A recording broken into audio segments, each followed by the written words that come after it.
Um reservista israelense deixou o Brasil após ser alvo de um pedido de investigação da Justiça Federal por supostos crimes de guerra na faixa de Gaza. A decisão da Justiça atendeu a um pedido feito pela Organização Internacional Pró-Palestina Fundação Hind Rajab. A Embaixada de Israel em Brasília afirmou que o militar, que estava de férias na Bahia, foi acompanhado ao aeroporto por um representante diplomático israelense e deixou o território brasileiro. Após o ocorrido, as autoridades israelenses emitiram um alerta a todos os soldados, indicando que eles poderiam ser processados no exterior por crimes de guerra e crimes contra a humanidade. Quero começar essa rodada com a Daisy Chocari e a gente vê, Daisy, aquele conflito entre Israel e o grupo terrorista do Hamas, repercutindo não só ali no Oriente Médio, não só entre as grandes potências mundiais, mas inclusive aqui no território brasileiro. Daisy Chocari, boa tarde, bem-vinda. Boa tarde, Kobayashi. Boa tarde, meus amigos de mesa, quem está nos assistindo aqui. A gente tem algumas questões no meio disso tudo, né? Eu acredito que o governo brasileiro, até isso foi um tema de campanha do presidente Lula, né?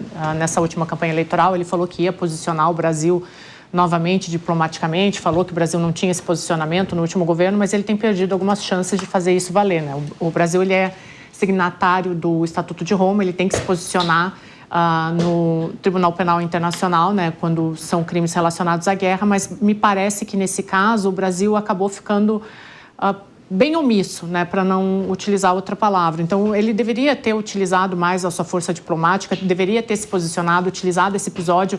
A gente tem visto o presidente Lula falando que quer se posicionar diplomaticamente, e esse era um episódio que poderia ter feito isso, né, mas o governo não fez, e eu acredito que essa inabilidade ou essa omissão do governo brasileiro, nesse caso, acaba colocando o Brasil como aquilo que a gente já vem falando, que às vezes as pessoas falam que é má vontade, mas não é. É uma crítica que a gente faz. O Brasil, de novo, como um anão diplomático, né? Faltou novamente ao Brasil posicionamento, firmeza e postura nesse caso, né? A gente vê o Brasil, às vezes, colocando a colher na guerra no Oriente Médio, nas relações com os Estados Unidos, e quando ele é chamado a se posicionar, ele não se posiciona. Então, se omite o Brasil e se torna novamente um anão diplomático. Kriegner, em todas as áreas da vida, e principalmente na política e na diplomacia, em cada crise, uma oportunidade. Nesta crise, aí, um pedido de investigação contra um soldado israelense seria uma oportunidade também do Brasil diplomaticamente se posicionar nesse conflito. Como é que você viu o posicionamento ou não posicionamento brasileiro? Boa tarde, Koba, todos os colegas nossos aqui de bancada e também todos que nos acompanham aí pela TV e também pelo YouTube. É muito triste, mais uma vez, o Brasil perdeu a oportunidade de ser realmente um ator relevante de liderança aí, no cenário internacional diante dessa questão. O posicionamento ideológico, tanto da Presidência da República quanto de outros setores que estão bem presentes também, como a exemplo aí do Ministério das Relações Exteriores, o Itamaraty, tem prejudicado muito a figura do Brasil. Acho que é importante trazer aqui o quão importante é o Brasil para Israel. No momento da criação do Estado de Israel, o Brasil foi quem deu, através ali de Oswaldo Aranha, trouxe o voto de Minerva. Ou seja, em toda aquela votação, todo momento histórico, o Brasil foi esse grande parceiro. Para Israel também, hoje, se você conversa com israelenses ou se você vai a Israel, quando você diz que é brasileiro, existe um clima de celebração. O Brasil é considerado, na verdade, é um país que tem sido buscado muito por israelenses para o turismo, para parcerias também, para negócios. E o Brasil perde tudo isso quando começa a prejudicar tudo isso, quando começa a se posicionar de forma ideológica. A Daisy trouxe muito bem aqui a questão do Tratado de Roma. E o Brasil foi o primeiro país signatário do Tratado de Roma que acolheu uma denúncia como a que foi acolhida agora pela nossa justiça. Então, realmente é um desperdício. Existe uma tradição que foi criada com muito custo, muito esforço diplomático por todas as crises que já Israel passou. Nós não estamos falando aqui dando uma carta branca para qualquer crime que possa ter sido cometido ou qualquer crise que esteja sendo realizada nesse momento naquela região. Porém, não é momento do Brasil querer julgar ao ponto da pessoa ter que sair fugida. Um cara que veio para ser um turista no nosso país sai daqui como um fugitivo, cruzando a fronteira às pressas, para que não seja vítima de uma perseguição política e ideológica. É uma vergonha para o Brasil, mais uma vez, a nossa diplomacia se coloca do lado errado da história. Como é que você vê, Sérgio Zagarino, essa situação toda envolvendo esse soldado que teria chegado em dezembro do ano passado e passaria férias aqui no território brasileiro quando surgiu essa denúncia, essa decisão da Justiça Federal, né, que aqui no território brasileiro é competente para lidar com essas questões vindas de tribunais internacionais e que gerou agora essa saída do soldado israelense do território brasileiro. Boa tarde, Koba. Boa tarde a você que está em casa nos assistindo, nos ouvindo pela rádio. É um prazer estar presencialmente aqui. Primeiro linha de frente do ano que participo. Em relação a esse caso, eu concordo com os meus colegas até certo ponto. Isso porque é evidente que estamos diante de acusações de crimes de guerra. E se você fizer uma pequena busca do que este soldado estava sendo acusado, você vai perceber que ultrapassa ali o que a gente pode chamar de limites do que existem numa guerra. Depois que nós tivemos a Segunda Guerra Mundial, a ONU ela criou alguns elementos para dar um regramento para a guerra. Lógico, a guerra nunca é o que nós gostaríamos de ter. Ninguém quer guerra, mas quando ela acontece, ela tem os chamados direitos de guerra. E quando existem essas acusações por crimes de guerra, sempre esses indivíduos eles têm apresentado alguma conduta que, por algum motivo, ferem a lei. E no caso dele, era isso. A partir do momento que ele saiu do território e é acusado, o Brasil ele tem que se manifestar. Por mais que eu concorde em certo ponto com o Kriegner, eu enxergo que isso é uma crise realmente da nossa diplomacia, porque o Brasil hoje ele é muito relevante para o mundo. O Brasil ele é uma das maiores economias do mundo. O Brasil hoje ele é o jardim do mundo. O Brasil ele alimenta o mundo. O Brasil futuramente terá a água do mundo. E o Brasil não tem essa capacidade de se posicionar de forma muito concreta em casos como esse.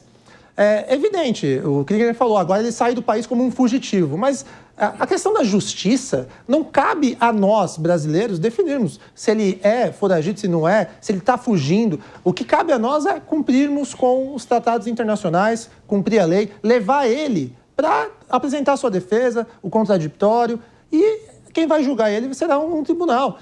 Eu acho que a gente tem que começar a pensar em ideologia menor nesses casos. Tudo bem, pode ter sido que tenha sido levado adiante apenas porque o governo federal é contrário à ação da guerra de Israel. Pode ser que sim, porém, é a lei, é o que determina. Eles não inventaram nada, não foi nada inventado. Então, nesse caso, por mais que exista essa divergência ideológica, política do governo atual, até com Israel na questão da guerra, eu não vejo como uma perseguição, afinal de contas, ele mesmo que revelou que estava no Brasil, entenda o cenário, ele está sendo acusado por um crime. E aí ele resolve, nas redes sociais, ficar mostrando onde está, o que está fazendo, que está se divertindo. É óbvio que a justiça vai atrás dele. E aí ele vai ter que responder. Não estou dizendo que ele é culpado, nem que ele é inocente. Eu estou dizendo que a justiça é assim. Você faz a investigação, abre o processo, ele vai apresentar sua defesa e vai ser devidamente julgado. Então, eu acredito que faltou um melhor posicionamento para não deixar com que ele se tornasse foragido. E, principalmente, o Brasil, com a sua diplomacia, tem que se posicionar, tem que responder. Fica tudo muito vago. Aí cabe a nós aqui nessa mesa darmos nossa opinião em relação a isso. O Rafael Macris, que bom ter você de volta aqui, meu amigo. Rafael Macris, representante do agro, do interior de São Paulo, a força do agronegócio brasileiro, aqui na mesa do Linha de Frente. Bem-vindo de volta, meu amigo. Valeu, Koba. É um prazer estar aqui de novo com os meus amigos comentaristas, um prazer estar aqui de novo com vocês que nos acompanham pela TV e pelo rádio. E dizer aqui que eu discordo um pouco da minha colega Daisy, que, na minha opinião, não faltou postura do Brasil. O que aconteceu, na minha visão, sobre esse imbróglio todo, é que houve uma postura contraditória do nosso país. Lembrando que logo no dia 30 de dezembro, a juíza federal Raquel Soares Chiarelli já ordenou imediatamente que houvesse uma investigação em cima do militar israelense. Ou seja, de pronto, a gente já teve uma ação rápida por parte da justiça brasileira nesse sentido. E é bom a gente contextualizar um pouco, para quem nos acompanha, o que é a Fundação Hind Rajab e quem foi o seu fundador. O fundador da Hind Rajab é chamado Diab Abu Janjah, que é um ativista libanês que recentemente manifestou apoio para Hassan Nasrallah. E quem é Hassan Nasrallah? É simplesmente o líder do grupo Hezbollah, que foi eliminado em setembro do ano passado por Israel. Então, essa organização, essa fundação, ela é responsável em boa parte do globo terrestre por fomentar a campanha anti-Israel, por fomentar movimentos, na minha opinião, antissemitas, que inclusive acontecem aos montes aqui no Brasil. E esse caso do soldado israelense ter que, de forma muito rápida, sair do Brasil com medo de alguma represália, com medo de algum julgamento, mostra o quão contraditório foi o Brasil nesse caso. Porque quem não se lembra quando o país iniciou uma discussão na Comissão de Direito Internacional das Organizações das Nações Unidas para justamente defender que criminosos de guerra que foram processados ou punidos fora do seu país não acontecesse, na época em que estava sendo discutida a vinda do Putin aqui para a reunião do G20 no Brasil. Sim. Então, o Brasil se posicionou de uma forma, naquela época, quando o governo brasileiro ventilava a possibilidade do Putin vir até a reunião aqui do G20 no Brasil, que aconteceu no Rio de Janeiro, visto que o Putin já estava já tinha o seu mandado de prisão pelo Tribunal Penal Internacional expedido, e o governo tentou se movimentar no sentido de permitir com que ele viesse aqui. E nesse momento, quando um soldado de Israel sendo condenado por um crime de guerra, tendo a sua prisão colocada em xeque aqui no nosso país, o governo simplesmente, logo de pronto, já inicia uma investigação por parte do nosso judiciário. Então, de certa forma, houve aí 2 pesos e 2 medidas colocadas aqui pelo nosso governo. Interessante esse ponto do Rafa, Deise, porque o Rafa está cobrando coerência. Usar a mesma proporção aí para todos os que eventualmente têm algum mandado de prisão, alguma investigação emitido pelo TPI, Tribunal Penal Internacional, com sede em Haia, na Holanda. E ele bem lembra a situação em que se cogitava a vinda do Vladimir Putin ao Brasil, em que o próprio presidente Lula criticou ou questionou a autoridade do TPI. Falou, tem que ver direito esse negócio do TPI, por que a gente está assinando esse tratado, porque os Estados Unidos, por exemplo, não assinam e o Brasil está assinando, ou seja, um negócio que já está aqui há tantas décadas, que foi fruto de um tratado internacional que você bem lembrou, foi referendado aqui no Legislativo brasileiro. Na ocasião teve esse questionamento, agora não teve. Outra coisa, o TPI também investiga por algumas ações, não tem mandado de prisão, mas tem investigação contra o Maduro. E nesse período em que ele é investigado, com muitas chances de condenação no TPI, o Maduro também esteve no Brasil, não é? Ou seja, para o Putin, questiona-se. Para o Maduro, não dava tanto em consideração. Agora, para o soldado brasileiro, não tem nenhuma manifestação questionando essa investigação. O Rafa discordou de mim, mas eu não discordo totalmente dele, não. Ele tem razão. Essa questão da coerência que a gente fala, né, isso é uma das críticas que a gente tem feito bastante aqui, inclusive no Linha de Frente, no Jornal da Manhã, em relação a esses posicionamentos contraditórios, né? Eu concordo com o Rafa. Em relação ao Maduro e ao Putin, principalmente em relação ao Maduro, né, a gente tem que lembrar que essas questões diplomáticas, já no primeiro ano de governo Lula III, né, o presidente Lula, com toda aquela campanha em cima do outro candidato, falando que a nossa diplomacia havia sido esquecida, o presidente falou que iria retomar essa diplomacia, que iria retomar o Brasil como um grande negociador e toda a sua diplomacia, mas já no primeiro ano recebeu o Maduro aqui com ares de chefe de Estado, né? Então a regra vale para um, não vale para outros, é a mesma coisa com Putin, é a mesma coisa com esse soldado agora. E eu não acredito que a gente vá voltar a ter uma coerência. Um pouquinho antes de entrar aqui no Jovem Pan, eu estava conversando até com uma colega jornalista e ela estava me perguntando justamente isso.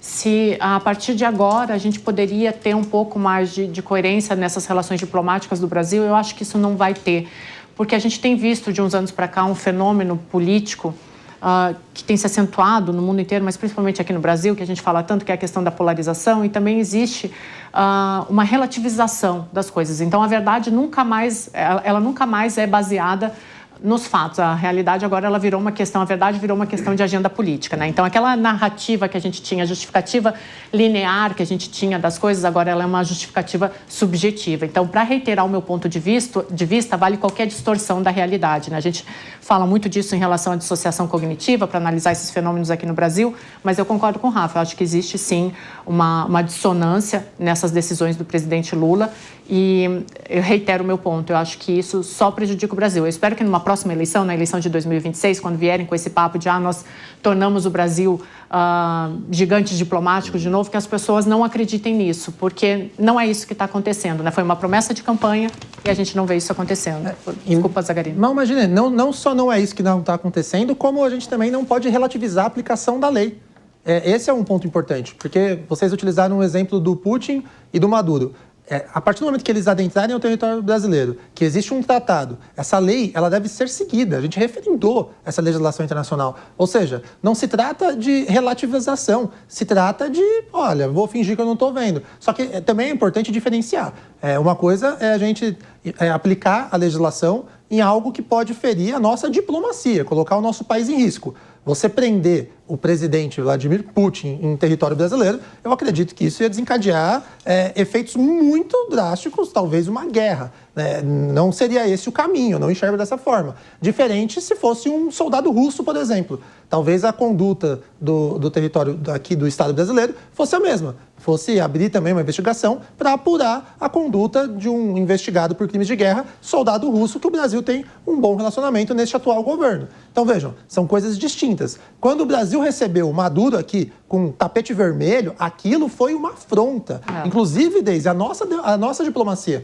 Porque vim com um discurso dizendo que a nossa diplomacia vai voltar a ser respeitada. E foi um dos primeiros atos, foi logo no começo do governo. Você estende o tapete vermelho e deixa adentrar em território nacional um ditador fascista que é tão grave para o planeta. Então, eu acho que tem que separar essa questão do soldado, a questão dos líderes de Estado, porque isso pode gerar um problema muito grande, inclusive guerra. Se fosse um soldado russo, eu tenho certeza que o governo ia colocar de lado essa questão ideológica, um soldado russo, um soldado ucraniano, enfim, de qualquer uma das guerras que estão ocorrendo no planeta agora. Eu concordo quando o Macris pontuou, é muito contraditório as ações, mas a gente tem que entender que existem alguns pesos que não podem também colocar nosso país em risco. O Henrique Kriegner, e a relação Brasil-Israel diante disso? Simplesmente vem uma ordem, investiga, não tem nenhum tipo de manifestação, não tem nenhum tipo de discurso político, de posicionamento.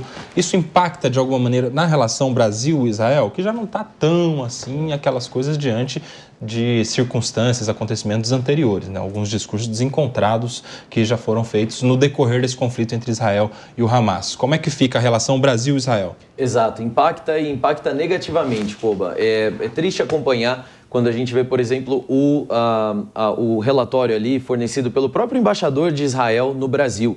Ele foi narrando, né, todo o processo, desde o acolhimento da denúncia até a saída, vamos dizer, fuga desse militar israelense. A embaixada deixou muito claro ali que não foi a convite da embaixada que o militar deixou o Brasil, foi uma decisão própria, porém, eles acompanharam todo o processo. Então, de Salvador, ele pegou um avião para a Argentina, porque ali ele teria tempo para poder planejar o seu retorno a Israel ou mesmo até para um outro país. É mais uma evidência aí de que as relações não estão indo nada bem. É mais uma pimentinha aí nessa interação e isso não é bom, não é saudável para o Brasil. Eu já mencionei aqui antes, Israel é um parceiro histórico do Brasil, tem laços comerciais que não são os maiores, nossos parceiros comerciais são muito grandes, né, quando a gente fala de China, Estados Unidos e até outros países, mas são parceiros relevantes, especialmente no campo da tecnologia.